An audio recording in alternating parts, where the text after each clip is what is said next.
ધર્મલોક ચેનલમાં આપ સર્વે દર્શકોનું હાર્દિક સ્વાગત છે। જ્યારે આખી દુનિયા તમારા પર શંકા કરવા લાગે, તમારી ક્ષમતાઓ પર સવાલ ઉઠાવે, ત્યારે ક્યારેય ક્રોધિત ન થશો અને પોતાનો સંયમ ન ગુમાવશો। બસ એટલી શાંતિ અને શિસ્ત સાથે પરિશ્રમ કરો કે તમારી સફળતા જોઈને એ લોકોને પોતાની સંકુચિત વિચારસરણી પર ખુદ શરમ આવી જાય। ક્રોધમાં આવીને શક્તિનો વેડફાટ કરવા કરતાં એ જ ઉર્જાને તમારા લક્ષ્ય પાછળ લગાવી દો। આજે આપણે એક ખૂબ જ ખાસ અને મહત્વપૂર્ણ વિષય પર વિગતવાર ચર્ચા કરવા જઈ રહ્યા છીએ। આ વિગતવાર વિશ્લેષણ ખાસ કરીને વૃશ્ચિક રાશિના જાતકો માટે તૈયાર કરવામાં આવ્યું છે, જેમના જીવનમાં આગામી સમયમાં ખૂબ મોટા પરિવર્તનો આવવાના સંકેતો દેખાઈ રહ્યા છે।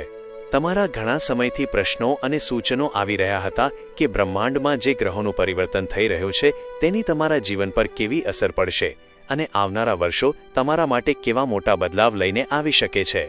આજે આપણે વર્ષ 2026 લઈને વર્ષ 2030 સુધીના લાંબા ગાળાના ભવિષ્ય વિશે વાત કરીશું। જ્યોતિષ શાસ્ત્રમાં જ્યારે કોઈ મોટો ગ્રહ પોતાની રાશિ બદલે છે ત્યારે તેની અસર બહુ ઊંડી અને લાંબા સમય સુધી રહે છે। શનિ જેવા ગ્રહ એક રાશિમાં 2.5 વર્ષ સુધી રહે છે। રાહુ અને કેતુ પણ 18 મહિના સુધી એક જ સ્થાનમાં ભ્રમણ કરે છે, જ્યારે ગુરુ મહારાજ લગભગ 1 વર્ષ સુધી એક રાશિમાં બિરાજમાન રહે છે। આથી જ્યારે જીવનમાં કોઈ પરિસ્થિતિ લાંબા સમય સુધી ખેંચાય છે, જેમ કે કોઈ દેવું લાંબુ ચાલે, કોઈ વિવાદમાં વ્યક્તિ ફસાઈ જાય કે પછી સ્વાસ્થ્ય સંબંધિત કોઈ તકલીફ લાંબા સમય સુધી પરેશાન કરે, ત્યારે તેની પાછળ આ મોટા ગ્રહોની ચાલ જ જવાબદાર હોય છે। આ ગ્રહો માત્ર મુશ્કેલીઓ જ નહીં, પરંતુ જ્યારે સુખ અને પ્રગતિ આપે છે ત્યારે તે પણ ખૂબ લાંબા સમય સુધી ટકી રહેનારી હોય છે। આ વિડીયોમાં આપણે કોઈ પણ પ્રકારની અતિશયોક્તિ કે મોટા દાવા કર્યા વગર એકદમ વાસ્તવિકતાના ધરાતલ પર રહીને સમજીશું કે આગામી સમયમાં તમારા માટે શું સકારાત્મક પરિણામો આવી રહ્યા છે અને કઈ બાબતોમાં તમારે સાવધાની રાખવાની જરૂર છે। આ સંપૂર્ણ ગણતરી તમારી ચંદ્ર રાશિ પર આધારિત છે, જે બ્રહ્માંડના વાસ્તવિક ગોચર ભ્રમણને દર્શાવે છે। વૃશ્ચિક રાશિ એ ભચક્રની 8મી રાશિ છે અને વર્તમાન સમયમાં તમારા 4થા ભાવમાં રાહુ, 5મા ભાવમાં શનિ, 8મા ભાવમાં ગુરુ અને 10મા ભાવમાં કેતુ બિરાજમાન છે। આ ગ્રહીય સ્થિતિ વચ્ચે જૂન 2026ની શરૂઆતમાં એક બહુ મોટું પરિવર્તન થવા જઈ રહ્યું છે, જ્યારે ગુરુ મહારાજ તમારા 8મા ભાવમાંથી નીકળીને 9મા ભાવમાં પ્રવેશ કરશે। 9મો ભાવ એ જ્યોતિષમાં ભાગ્ય, ધર્મ અને ઉચ્ચ શિક્ષણનું સ્થાન માનવામાં આવે છે, જ્યાં ગુરુ ખૂબ જ બળવાન અને ઉચ્ચના બને છે। ગુરુનું આ પરિવર્તન જુલાઈ 2027 સુધી રહેશે। જ્યારે ભાગ્ય ભુવનમાં ગુરુ જેવા શુભ ગ્રહ ઉચ્ચ સ્થાને આવે ત્યારે તેમની દ્રષ્ટિ તમારા પ્રથમ ભાવ, 3જા ભાવ અને 5મા ભાવ પર પડે છે। આ સ્થિતિ વૃશ્ચિક રાશિના એવા જાતકો માટે વરદાન સાબિત થઈ શકે છે જેઓ પોતાના પરિવારના વિસ્તાર વિશે વિચારી રહ્યા છે।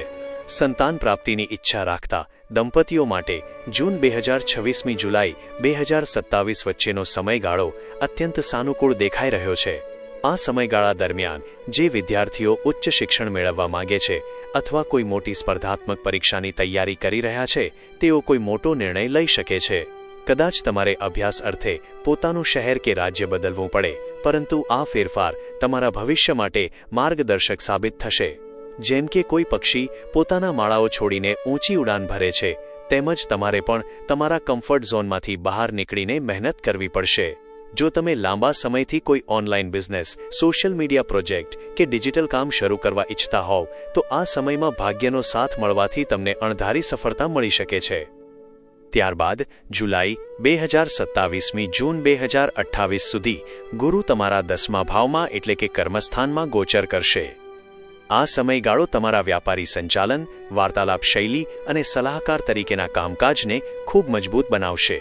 ઓફિસ કે કાર્યસ્થળ પર તમારો પ્રભાવ વધશે અને ત્યાંનું વાતાવરણ તમારા પક્ષમાં રહેશે। નોકરી કરતા લોકોને પદોન્નતિ કે નવી તકોના સારા સમાચાર મળી શકે છે। અહીંથી ગુરુની દ્રષ્ટિ તમારા ધનભાવ પર પડતી હોવાથી બેંક બેલેન્સમાં વધારો થવાના અને આવકના એકથી વધુ સ્ત્રોત ઊભા થવાના મજબૂત યોગ બનશે। એકંદરે વર્ષ 2028 અને 2029નો સમયગાળો તમારી કારકિર્દી માટે એક સુવર્ણ સમય સાબિત થઈ શકે છે, જેમાં તમે વ્યવસાયિક જીવનના સૌથી મહત્વપૂર્ણ નિર્ણયો લેશો। બીજી તરફ શનિદેવ જૂન 2027ની શરૂઆતમાં તમારા 5મા ભાવમાંથી નીકળીને 6ઠ્ઠા ભાવમાં પ્રવેશ કરશે।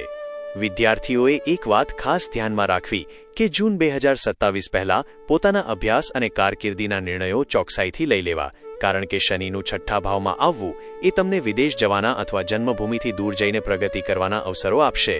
જે લોકો લાંબા સમયથી શિક્ષણ કે રોજગાર અર્થે વિદેશ જવાની યોજના બનાવી રહ્યા છે તેમના સપના સાકાર થઈ શકે છે, પરંતુ આ સમય દરમિયાન તમારે કોઈ નવું વાહન, મકાન કે વ્યાપારિક મિલકત ખરીદવા માટે લોન અથવા કરજ લેવું પડી શકે છે. આ ગાળામાં તમારી સામાજિક સક્રિયતા વધશે, જેના કારણે કેટલાક નવા મિત્રો બનશે, તો સાથે જ કાર્યસ્થળ પર આંતરિક રાજકારણને કારણે થોડા વિરોધીઓ પણ ઊભા થઈ શકે છે.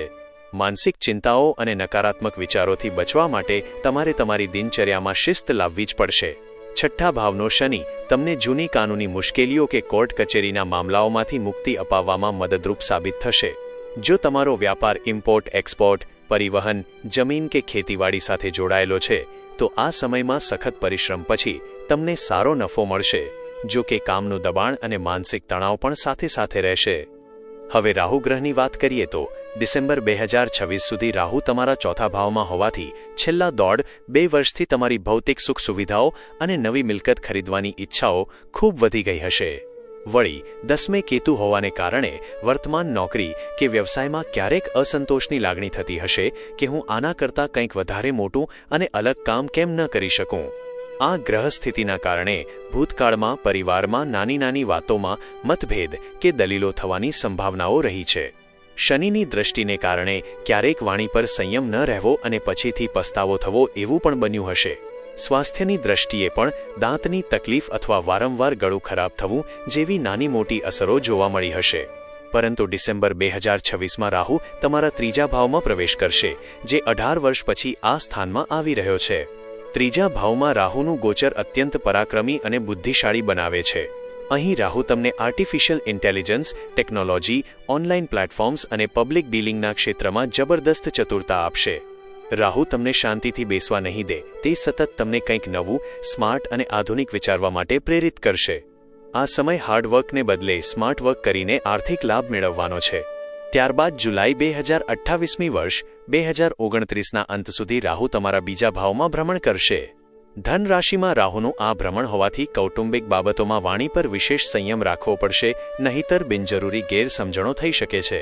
તમારી બોલવાની શૈલીથી તમે લોકોના દિલ જીતી શકશો, પરંતુ સગા સંબંધોમાં તણાવ ન આવે તેનું ધ્યાન રાખવું પડશે. આ સમયમાં કેતુ 8મા ભાવમાં હોવાથી ગૂઢ વિદ્યાઓ અને આધ્યાત્મિક વિષયો તરફ તમારો ઝુકાવ વધશે. વર્ષ 2030માં જ્યારે રાહુ તમારા પ્રથમ ભાવમાં આવશે ત્યારે તમારે તમારા વિવાહિત જીવન અને અંગત સંબંધોમાં થોડી સાવચેતી અને પરસ્પર તાલમેલ રાખવો જરૂરી બનશે, કારણ કે કેતુ 7મા ભાવમાં હોવાથી સંબંધોમાં ઉતાર ચઢાવ લાવી શકે છે. એકંદરે જોવામાં આવે તો ગુરુ મહારાજનું 9મા, 10મા અને 11મા ભાવમાં ક્રમશઃ થતું ભ્રમણ તમારા ભાગ્ય, કારકિર્દી અને લાભના સ્થાનોને જાગૃત કરી રહ્યું છે, જે દર્શાવે છે કે આવનારા 3-4 વર્ષ તમારા જીવનની આર્થિક ઉન્નતિ માટે અત્યંત શુભ અને ફળદાયી સાબિત થવા જઈ રહ્યા છે. આ સમયગાળા દરમિયાન નિયમિતતા રાખવી અને સકારાત્મક રહેવું ખૂબ જ જરૂરી છે. ઉપાય તરીકે દરરોજ ગુરુના બીજ મંત્રનો અને મંગળના બીજ મંત્રનો જાપ કરવો, હનુમાન ચાલીસાના પાઠ કરવા, સવારે તાંબાના પાત્રમાંથી સૂર્યનારાયણને જળ અર્પણ કરવું અને મહાદેવની આરાધના કરવી તમારા માટે કલ્યાણકારી રહેશે. જો તમને આ વિગતવાર વિશ્લેષણ ગમ્યું હોય તો વિડીયોને ચોક્કસથી લાઇક કરજો, તમારા મિત્રો અને પરિવારજનો સાથે શેર કરજો. આવી જ જ્ઞાનવર્ધક અને આધ્યાત્મિક માહિતી મેળવવા માટે અમારી ચેનલ સાથે જોડાયેલા રહો. હર હર મહાદેવ.